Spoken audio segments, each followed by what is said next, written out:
जय श्री हरि। प्यारे भक्तों, आज की इस वीडियो में आप सभी श्रवण करेंगे पौष मास की शुक्ल पक्ष में पड़ने वाली पुत्रदा एकादशी की व्रत कथा। सनातन धर्म में प्रत्येक माह के शुक्ल पक्ष और कृष्ण पक्ष की एकादशी तिथि को एकादशी का व्रत रखा जाता है। यह दिन जगत के पालनहार भगवान श्री हरि विष्णु जी की पूजा आराधना के लिए समर्पित माना जाता है। पौष मास के शुक्ल पक्ष की एकादशी तिथि को पुत्रदा एकादशी का व्रत रखा जाता है। धार्मिक मान्यताओं के अनुसार इस दिन भगवान विष्णु जी की पूजा करने से संतान सुख, अच्छे स्वास्थ्य और सुख समृद्धि का आशीर्वाद प्राप्त होता है। साधक के सभी दुख संकट दूर होते हैं और अमोघ फलों की प्राप्ति होती है। आपको बता दें कि साल 2025 में 10 जनवरी को पुत्रदा एकादशी व्रत मनाई जाएगी और पारण 11 जनवरी को सुबह 7:15 AM से 8:21 AM तक किया जाएगा।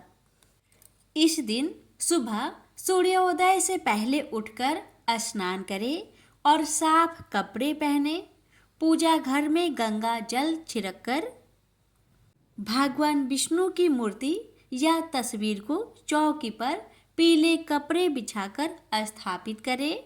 भगवान विष्णु जी के सामने घी का दीपक जलाएं और कलश स्थापित करें। भगवान विष्णु को पीले रंग के फूलों की माला अर्पित करें। भगवान को चंदन का तिलक लगाए, पीली मिठाई का भोग लगाए। साथ में माता लक्ष्मी जी की भी पूजा करें। इस दिन विष्णु सहस्त्र नाम का पाठ करें, संतान गोपाल मंत्र का जाप करें, विष्णु भगवान के मंत्र का 108 बार जाप करें और भक्तों अपने पूरे परिवार के साथ भगवान विष्णु जी की आरती करें। रात में जागरण या भजन कीर्तन करें। द्वादशी तिथि को ब्राह्मण को भोजन कराए और दान दक्षिणा दे। तुलसी दल और पीले फल से व्रत का पारण करें। अब आइए भक्तों श्रवण करते हैं एकादशी व्रत की महापुण्य फल देने वाली कथा। एक समय नारद जी यह जानकर कि भगवान श्री कृष्ण ब्रज में प्रकट हुए, बीना बजाते हुए गोकुल पहुंच गए। वहां जाकर उन्होंने नंद जी के गृह में बालक का स्वांग बनाए हुए महायोगेश्वर दिव्य दर्शन भगवान अच्युत के दर्शन किए। वे स्वर्ग के पलंग पर जिस पर कोमल श्वेत वस्त्र बिछे थे सो रहे थे और प्रसन्नता के साथ प्रेम विहल हुए। गोप बालिकाएं उन्हें निहार रही थी। उनका शरीर सुकुमार था, जैसे वे स्वयं भोले थे वैसे ही उनकी चितवन भी बड़ी भोली भाली थी। काली काली घुंघराली अलके भूमि को छू रही थी।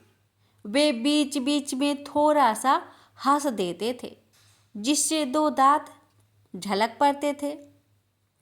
उन्हें नग्न बालक रूप में देखकर नारद जी को बड़ा हर्ष हुआ। इसके बाद महाभागवत नारद जी यह विचारने लगे, भगवान की कांता लक्ष्मी देवी भी अपने पति नारायण के अवतीर्ण होने पर उनके विहारार्थ गोपी रूप धारण करके कहीं अवश्य ही अवतीर्ण हुई होगी, इसमें संदेह नहीं है। अतः ब्रजवासियों के घरों में उन्हें खोजना चाहिए। ऐसा विचार कर मुनिवर ब्रजवासियों के घर पर अतिथि रूप में जाकर उनके द्वारा विष्णु बुद्धि से पूजित होने लगे।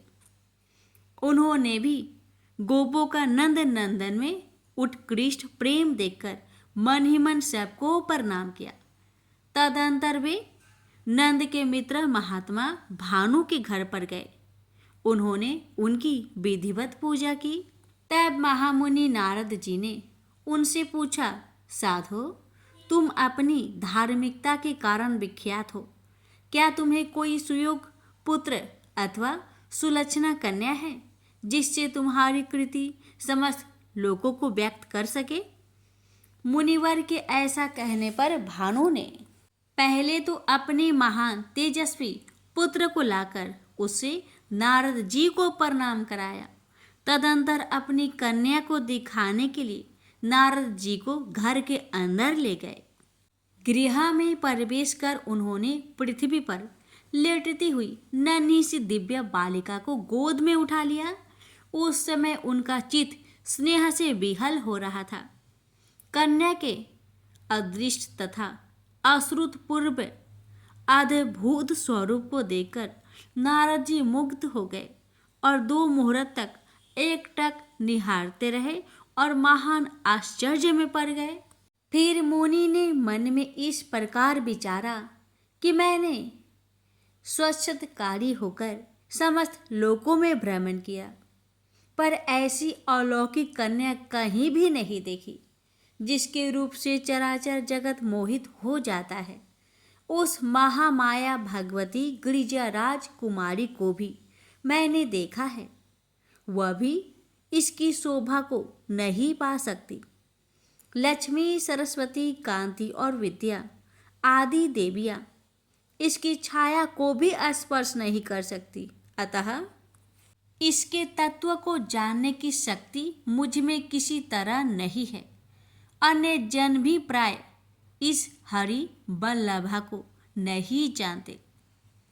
इसके दर्शन मात्र से गोविंद के चरण कमलों में मेरे प्रेम की जैसी बुद्धि हुई है, वैसी इसके पहले कभी नहीं हुई थी।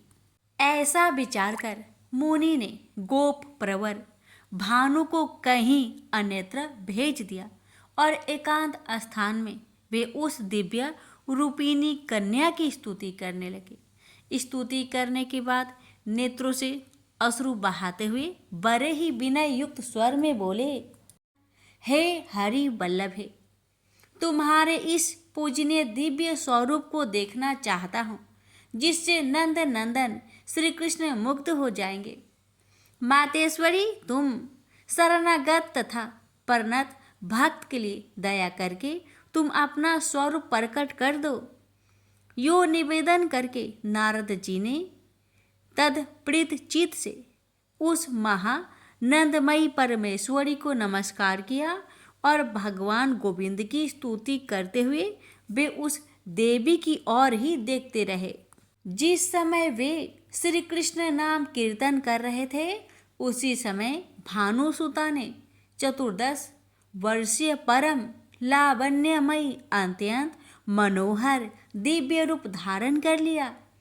तत्काल ही अन्य ब्रज बालाओं ने, जो उसी के समान अवस्था की थी तथा दिव्य भूषण एवं सुंदर हार धारण की हुई थी, बाला को चारों ओर से आवृत कर लिया।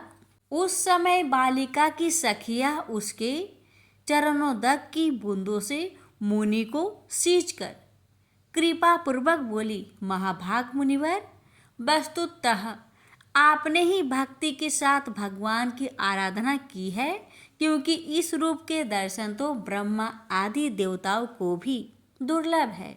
उसी अद्भुत रूप के उन विश्वमोहिनी हरि प्रिया ने किसी पुण्य के फल स्वरूप आपको दर्शन मिले हैं। ब्रह्मा ऋषि, उठो उठो, शीघ्र ही धैर्य धारण कर इसकी परम परिक्रमा तथा बार बार इसे नमस्कार करो। क्या तुम नहीं देखते कि इसी क्षण ये अंतर्ध्यान हो जाएगी, फिर इनके साथ किसी तरह तुम्हारा सभासन नहीं हो सकेगा।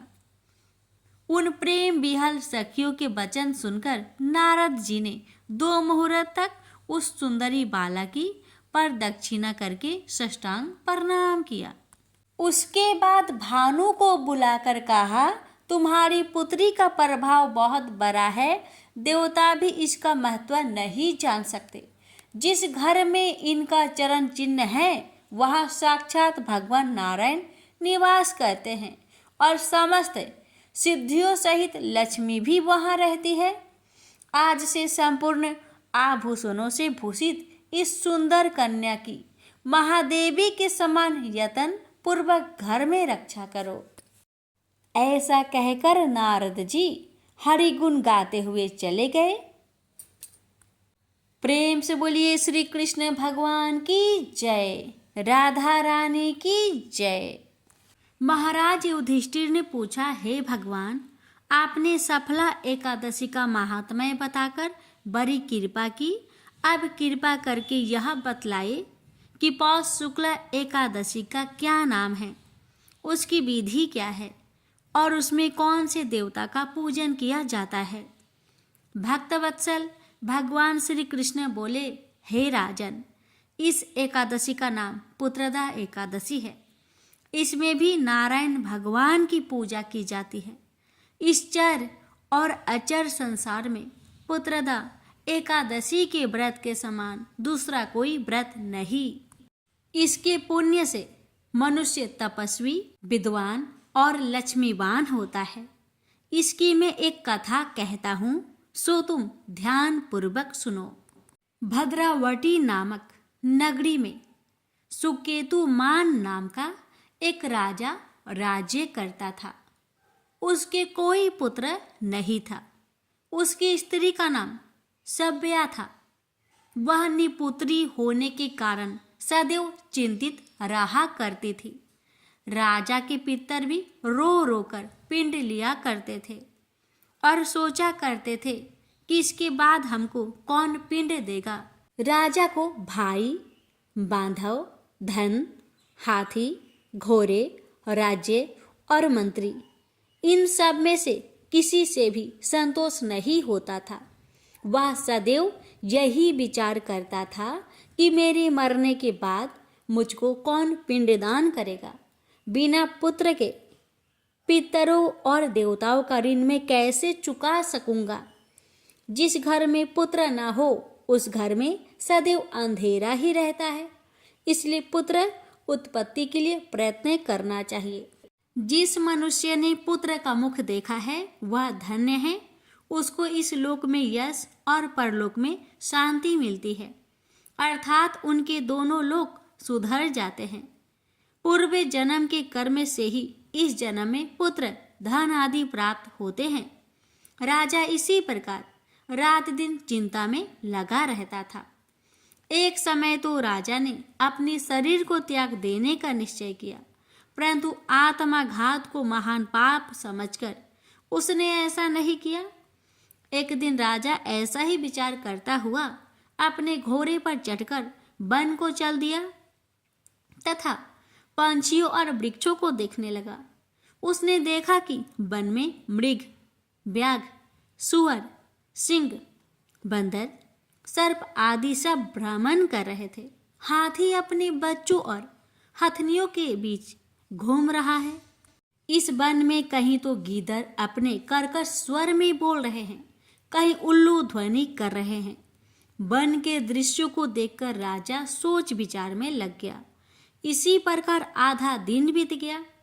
वह सोचने लगा कि मैंने कई यज्ञ किए, ब्राह्मणों को स्वादिष्ट भोजन से तृप्त किया, फिर भी मुझको दुख प्राप्त हुआ क्यों?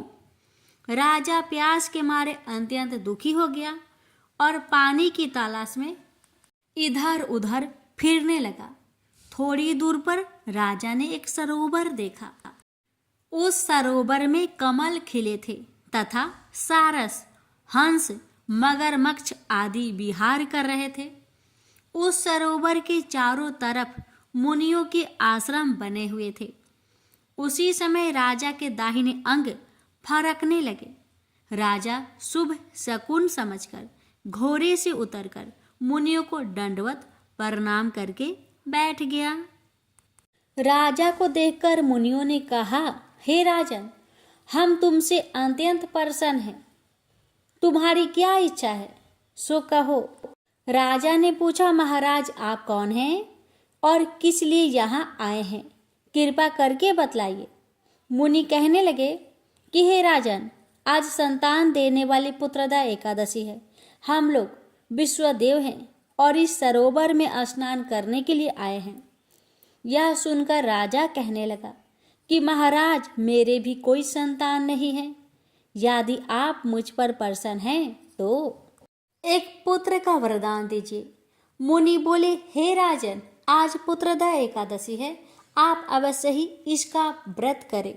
भगवान की कृपा से अवश्य ही आपके घर में पुत्र होगा।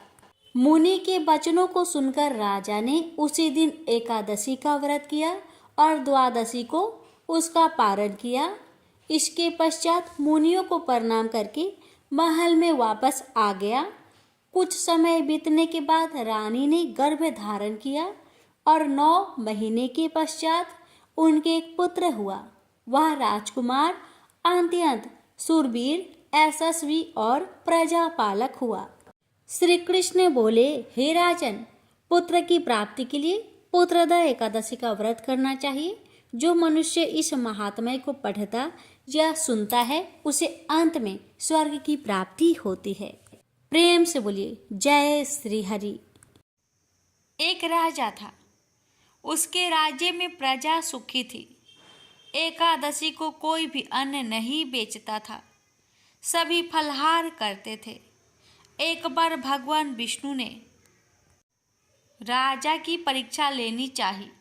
भगवान ने एक सुंदरी का रूप धारण किया तथा सड़क पर बैठ गए।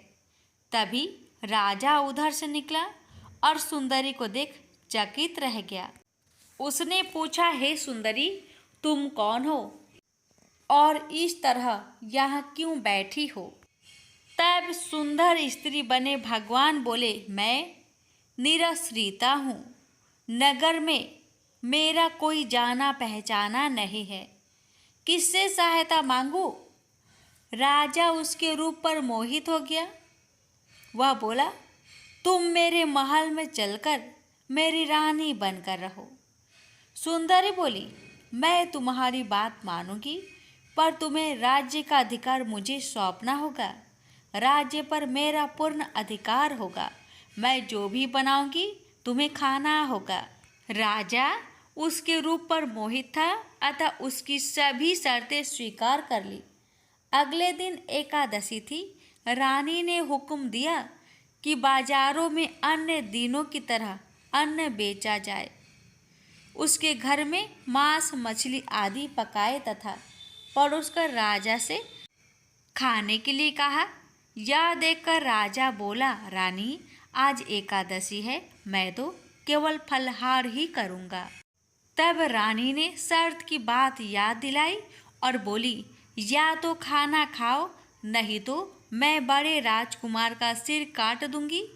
राजा ने अपनी स्थिति बड़ी रानी से कही तो बड़ी रानी बोली, महाराज, धर्म न छोड़ो, बड़े राजकुमार का सिर दे दे। पुत्र तो फिर मिल जाएगा, पर धर्म नहीं मिलेगा। इसी दौरान बड़ा राजकुमार खेल कर आ गया। माँ की आंखों में आंसू देखकर वह रोने का कारण पूछने लगा, तो माँ ने उसे सारी वस्तु स्थिति बता दी। तब वह बोला, मैं सिर देने को तैयार हूँ, पिताजी के धर्म की रक्षा होगी, जरूर होगी। राजा दुखी मन से राजकुमार का सिर देने को तैयार हुआ तो रानी के रूप में भगवान विष्णु ने प्रकट होकर असली बात बताई। राजन, तुम इस कठिन परीक्षा में पास हुए। भगवान ने प्रसन्न मन से राजा से वर मांगने को कहा तो राजा बोला, आपका दिया सब कुछ है, हमारा उद्धार करे। उसी समय वहां एक विमान उतरा। राजा ने अपना राज्य पुत्र को सौंप दिया और विमान में बैठकर परम धाम को चला गया। प्रेम से बोलिए जय श्री हरि। प्राचीन समय की बात है। सतयुग में मुर नामक दानव रहता था। वह बड़ा ही अद्भुत, अत्यंत रौद्र तथा संपूर्ण देवताओं के लिए भयंकर था। उस काल रूपधारी दुरात्मा महासुर ने इंद्र को भी जीत लिया था। संपूर्ण देवता उससे परास्त होकर स्वर्ग से निकाले जा चुके थे और शंकित तथा भयभीत होकर पृथ्वी पर विचरा करते थे। एक दिन सब देवता महादेव जी के पास गए। वहां इंद्र ने भगवान शिव के आगे सारा हाल कह सुनाया। इंद्र बोले, महेश्वर, ये देवता स्वर्ग लोक से निकाले जाने के बाद पृथ्वी पर विचर रहे हैं। मनुष्यों के बीच रहना इन्हें शोभा नहीं देता। देव, कोई उपाय बतलाइए। देवता किसका सहारा ले? महादेव जी ने कहा, देवराज, जहाँ सबको शरण देने वाले, सबकी रक्षा में तत्पर रहने वाले जगत के स्वामी भगवान गरुड़ ध्वज विराजमान हैं, वहाँ जाओ, वे तुम लोगों की रक्षा करेंगे। महादेव जी की यह बात सुनकर परम बुद्धिमान देवराज इंद्र संपूर्ण देवताओं के साथ क्षीर सागर में गए, जहाँ भगवान गदाधर सो रहे थे। इंद्र ने हाथ जोड़कर उनकी स्तुति की। इंद्र बोले, देवेश्वर, आपको नमस्कार है। आप ही पति, आप ही मति, आप ही कर्ता और आप ही कारण हैं। आप ही सब लोगों के माता और आप ही इस जगत के पिता हैं। देवता और दानव दोनों ही आपकी वंदना करते हैं। पुंडरीकाक्ष, आप दैत्यों के शत्रु हैं। मधुसूदन, हम लोगों की रक्षा कीजिए। प्रभो जगन्नाथ, अत्यंत उग्र स्वभाव वाले महाबली मूर नामक दैत्य ने इन संपूर्ण देवताओं को जीतकर स्वर्ग से बाहर निकाल दिया है। भगवान देवेश्वर, शरणागत वत्सल देवता भयभीत होकर आपकी शरण में आए हैं। दानवों का विनाश करने वाले कमल नयन भक्त वत्सल देवेश्वर जनार्दन, हमारी रक्षा कीजिए, रक्षा कीजिए। भगवान शरण में आए हुए देवताओं की सहायता कीजिए। इंद्र की बात सुनकर भगवान विष्णु बोले, देवराज, यह दानव कैसा है, उसका रूप और बल कैसा है, तथा उस दुष्ट के रहने का स्थान कहाँ है? इंद्र बोले, देवेश्वर, पूर्व काल में ब्रह्मा जी के वंश में तालजंग नामक एक महान असुर उत्पन्न हुआ था, जो अत्यंत भयंकर था। उसका पुत्र मूर दानव के नाम से विख्यात है। वह भी अत्यंत उत्कट, महापराक्रमी और देवताओं के लिए भयंकर है। चंद्रावती नाम से प्रसिद्ध एक नगरी है, उसी में स्थान बनाकर वह निवास करता है। उस दैत्य ने समस्त देवताओं को परास्त करके उन्हें स्वर्गलोक से बाहर कर दिया है।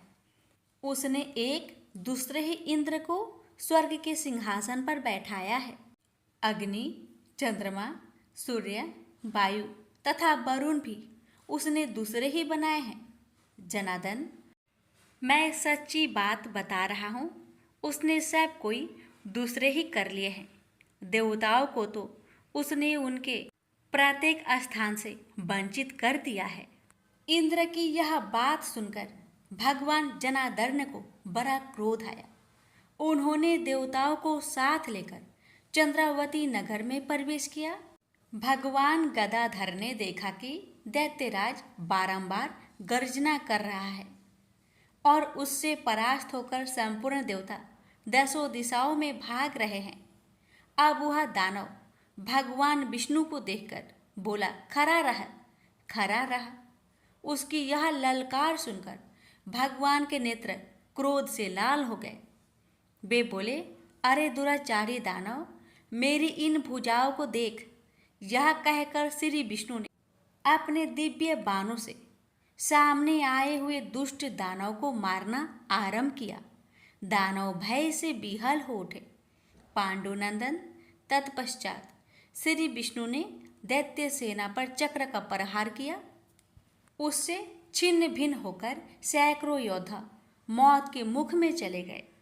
इसके बाद भगवान मधुसूदन बद्री का आश्रम को चले गए। वहाँ सिंहावती नाम की गुफा थी, जो 12 योजन लंबी थी। उस गुफा में एक ही दरवाजा था। भगवान विष्णु उसी में सो गए। वह दानव मूर भगवान को मार डालने के उद्योग में उनके पीछे पीछे तो लगा ही था। अतः उसने भी उसी गुफा में प्रवेश किया। वहाँ भगवान को सोते देख उसे बड़ा हर्ष हुआ। उसने सोचा, यह दानों को भय देने वाला देवता है, अतः निसंदेह इसे मार डालूंगा।